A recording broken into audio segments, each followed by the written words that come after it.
Hey, you thought that this channel is dead? Well, welcome to the club. I thought so as well. But yes, guys, welcome back to a new Let's Play series devoted to Metroid 4, also known as Metroid Fusion. So for the longest time I actually wanted to roll this Let's Play out, but what can I say, life was in the way. Life was just in the way and I could not do that. I actually had the whole Let's Play recorded a long time ago, but my PC crashed and basically I lost all the footage, so now I'm back, yeah, at the drawing board. But yes, this is a Metroid 4, Metroid Fusion. For 20 years, fans thought that this is the last entry, chronological one, in the series. However, though, some months ago, that has changed.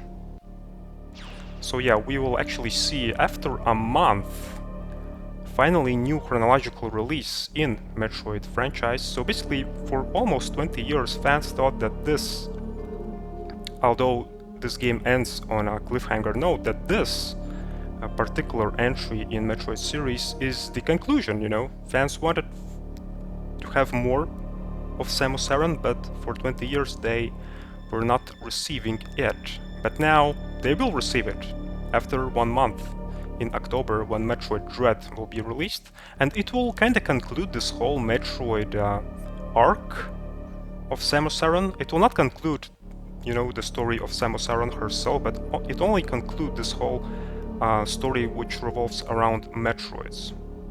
So, what are the plans for the future for Samus Aran? I have no idea, but I guess we'll see. But yeah, today we'll not be playing Metroid Red, because we cannot do that for now, for about a month. We will actually play the previous entry, chronological one, Metroid Fusion. So yeah, let's go. So I have this save file here prepared for this Let's Play. This save file, you see there is this small little Metroid icon to the right. It means that I completed the game on this save file one time. So I'll be using it for this Let's Play. So the reason why I'm using this particular save file is that I could have some extra features. They're not kinda game-breaking features. They'll just be there for my and your convenience. What exactly I mean you'll see in a moment, but they will not alter game in any shape or form, you know. So yeah. And also, although the sound design is really awesome in this game, you know, if you choose this Game Boy Advance icon here, the game will be loud. It will be super loud. It's cool and awesome, but you know, for the sake of my ears, I'll switch to this headphones option here, because this game is like super loud, like seriously. Sometimes I even do not hear myself when I'm speaking, you know. So yeah. But yeah, let's go. Let's start our adventure. Oh, wait, wrong button. Oopsie. Okay, now let's start our adventure. Let's go. Oops. Let's start over.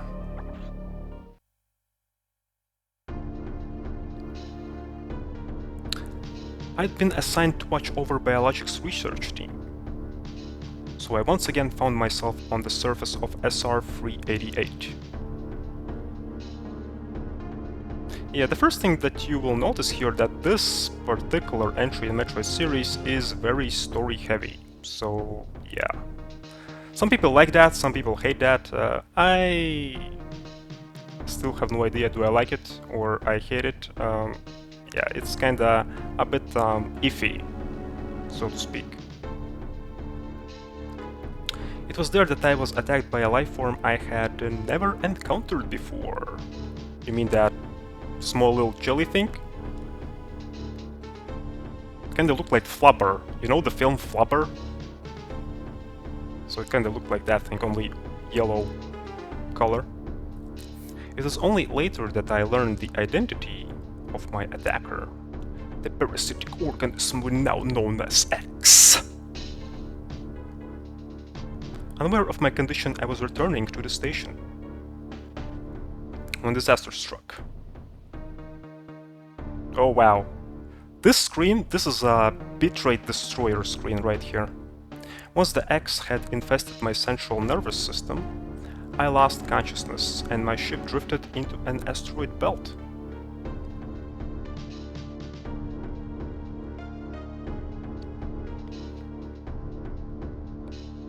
Yeah, this is something that we already saw in the intro.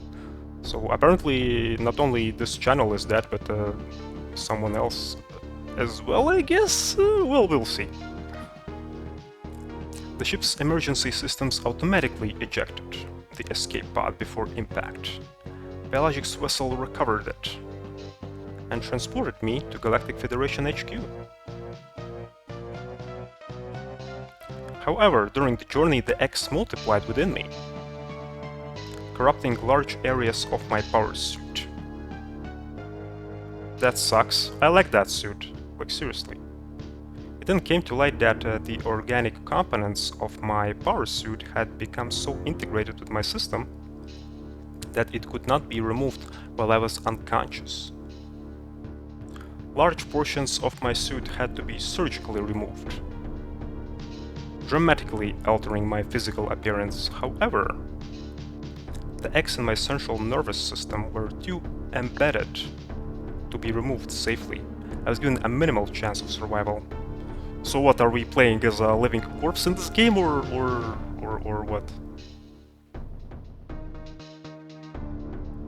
Then someone found a cure. Metroid. They proposed using a Metroid cell to make an anti-X vaccine. Okay, interesting. It seems that the Federation had managed to preserve a cell culture from the last infant Metroid from SR-388. Yeah, if you are not familiar what is SR-388, this is the home planet of Metroids. This is where actually Metroid 2 takes place. Basically there, all that you are doing, you are just getting rid the whole planet of Metroids, pretty much. So the serum was prepared and injected without delay.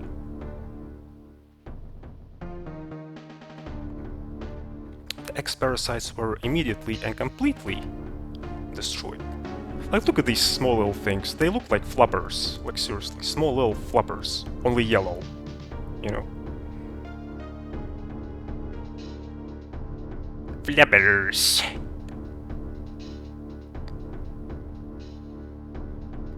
Ooh. Okay.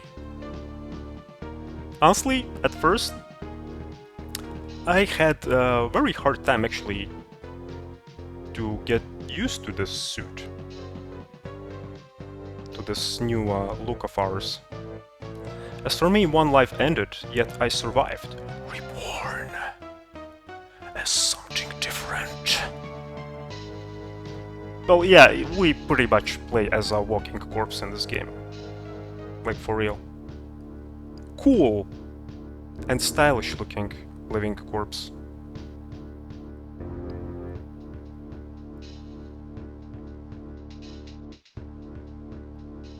Speaking about Infant Metroid, that Infant Metroid appeared in Metroid 3. In Super Metroid, actually. So, pondering this fact, I realize I owed the Metroid hatchling my life twice over. Yeah, this is the Metroid hatchling that I was talking about, so, right now. We'll soon be arriving at the PSL research station. I must prepare for docking. Yeah, this game is very story heavy, as you can see, so... Me, myself, I only played two games, this game, Metroid Fusion, and the Metroid Zero mission, so hopping from Metroid Zero mission to Metroid Fusion was a... well, let's just say, very challenging thing to do. Because in Metroid Zero mission we pretty much did not have any story at all. Well, there are some bits and pieces, but you know, here you have like a lot of story. It's insane. And there are some other differences, but I'll discuss them a bit later. The ship's computer has notified me of our approach to the Biologic Space Labs, or BSL, research station. During my surgery, the research team sent the last batch of creatures we captured there, as well as the infected pieces of my power suit. After regaining consciousness, I learned that an unexplained explosion rocked the station. For some reason, this awoke a nameless fear in my heart, and now I am being sent there to investigate. My mission on the BSL station will be overseen by my new ship's computer. Following the commands of this blunt computerized CEO is something I have to bear, as it was a condition of my taking the ship. For someone who dislikes taking orders, this is the second time I found myself having to do so. It makes me recall my other CEO. Yeah, this is a reference to Metroid Other M, a game that Metroid fans do not talk about. So, yeah, it's a reference to Adam Malkovich. So.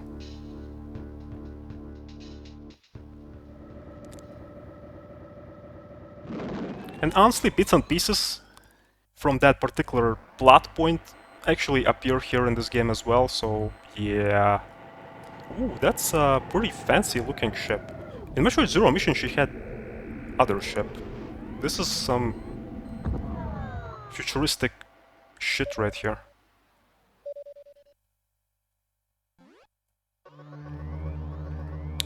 There's been an explosion in the quarantine bay. The bay currently stores capsules containing recent samples from SR-388 as well as parts of your suit infected by the X-parasites. Okay. The cause of the explosion is as yet unclear. Investigate. So, before I proceed further here, one thing to note here. You might think that this is the whole map of this whole game, but actually no. If you take a closer look at the upper left corner, you see we have kinda like small mini-map of the whole ship and the area that kinda is blinking a bit. This is the area that we are currently in, and this map that we see to the right, this is the map of that particular area. So the whole game will be kind of split into several areas, into several small sections, and each section will have a map of its own. So that's something to remember. The quarantine bay is here. And yes, in this game we'll have these targets that we have to locate. So yeah, this game is kind of holding your hand left and right. So in most cases you won't get lost like at all. So move quickly and quietly. You are still unable to use most of your latent abilities. Don't forget that, Samus. Stop at the negation room on the way. Uplink from there.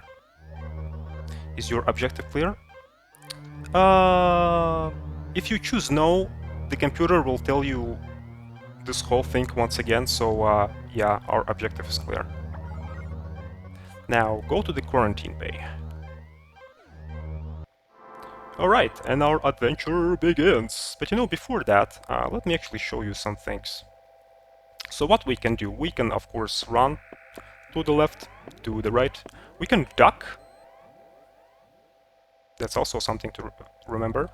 We can jump, of course, to the left, to the right. Also, of course, we can shoot our gun. Also, something to keep in mind that we can shoot our gun also upwards and also to left and right diagonally as well. So these are our basic